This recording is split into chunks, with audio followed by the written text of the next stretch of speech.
The car has been sitting in like 3 weeks, totally dead. Nothing. It was minus 20 something. So first try of this.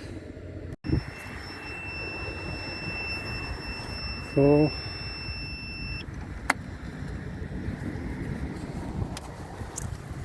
what? Dead?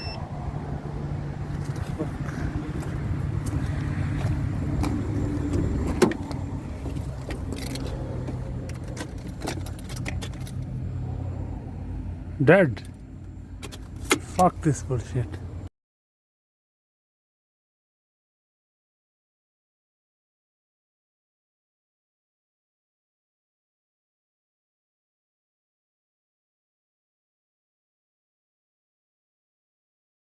So this fuse is attached to the positive terminal, and when it gets old, like you won't notice, you will feel like that's a gap, but if you clean it, you see on the left side it's broken.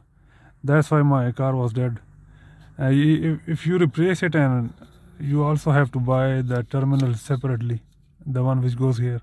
It's kind of a special one, so you cannot use the ordinary one. You can, but it will give up some time. It will set you back maybe 80-90 bucks.